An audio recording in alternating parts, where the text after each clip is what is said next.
Hi everybody and welcome for a new video for No Dimension channel. In the previous video I showed you how to use a Flume configuring to use a spooldir directory in order to put a source listening in a directory which was the type of spooldir, and taking that event and putting it into the channel, and from the things polling the channel to get the new events. The thing is that when you are in a development or debugging phase, it's very uncomfortable create a file with a string and a hidden file and rename that file and check what's happening with that. Instead of that, it's very useful and more efficiently use a powerful tool which is Netcat. Netcat is a very simple tool which allow debug and test a network and do a very different task over a network to test if everything is working okay. So today I will show you how to use Netcat to send information to a source in an agent of Flume and take that information and just log that information. In further videos I will show more advanced use of Netcat. So let's start to define the agent for this case. So as always, the first things that we need to define are the source, the channel, and the sinks. Let's start sources. Source 1.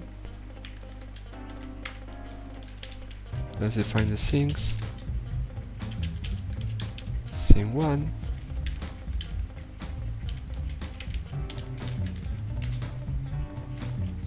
And let's define, sorry, it's agent 1. The channels as channel 1. So we will use one source, one sinks, and one channel. The second part, as always, is connect the source with the channel and the sink with the channel 2. Sources, source 1. Remember, the structure is the name of the agent, the component, the name of the component, and the property for that component. In this case is the channels, and connect with the channel 1. Oh, channel 1 here. I will copy this line but replace this part with sinks, sink 1. But in the case of the sink, it's just channel property which will be connected with channel 1. And this is the interesting part. It's time to define the type of the sink 1, which will be a Netcat, but we need to define also other properties, and let's check what are those properties. So again, sources, source 1, oh, and the type, which is Netcat.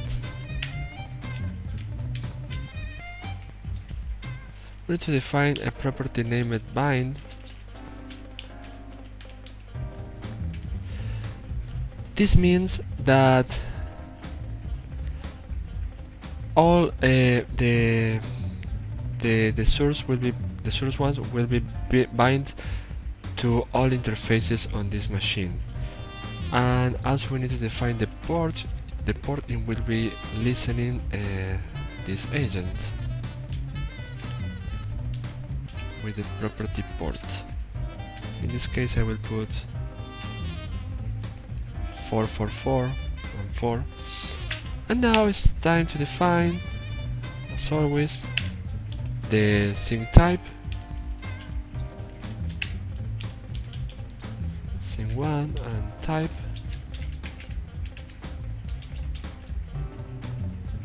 as logger. This means that I will send all the events to the screen,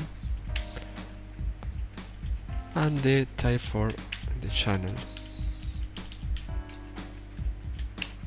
channels, and channel 1 like file. Basically what we did here is define a source for the Netcat type, saying that this will be listened in all network interfaces in this specified port, and all of the events that get this port will be put in the channel, and the sync will pull all the new events and what will show this information. And you will see that this is a very efficient way to send information and debug and test your agent to check if everything is working okay. Now let's save this file. Let's name as Netcat logger, for example, and let's try if everything is okay. Remember, Flume G agent confile will be the file that we defined now. Is named Netcat logger properties, and we need to define too which agent we will use. Remember, we defined agent 1, and this is because we can have more than one agent defined in the same file. And because we are working with a logger, we need to define the level of the log that we want to use with the Flume root logger info and console. Let's check if everything is working. Oh, I have some error here. Let's check what's happening. Okay, yeah, I think that I forget define the type property here, and remember, if I save this, it should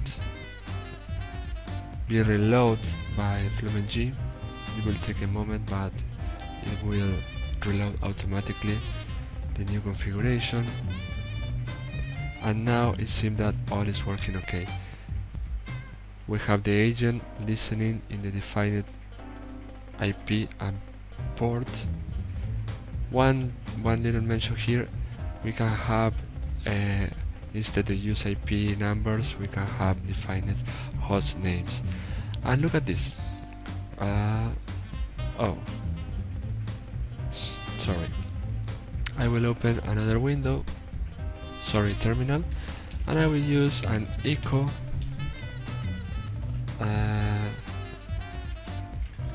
I will use this extra parameter in order to allow echo interpret escape characters. Line 1, new line, line 2, new line, and line 3. And I will create a pipeline with this output and send to the command netcat to localhost in this case, and the port 4444. Remember that our Flume agent source will listen in and all interfaces in this local machine in this specified port. And let's check what is happening now. Here, as you can see, the source gets all the events in the specified port and show me the content of every event, the headers and the body in the hexadecimal interpretation or representation and the string representation of every line in the event. Remember that Flume splits every line as a new event. As you can see, this is a more efficient and rapid way to test if everything is working in our Flume agent, and actually Netcat could be a source used to receive information and put that information into an HDFS or any big data environment. This is a very useful and powerful way to check our Flume agent. And that's it. I hope this video would be useful for you. If it's give me a like, share this video with your friends, and subscribe to this channel. And that's it. See you next time. Bye.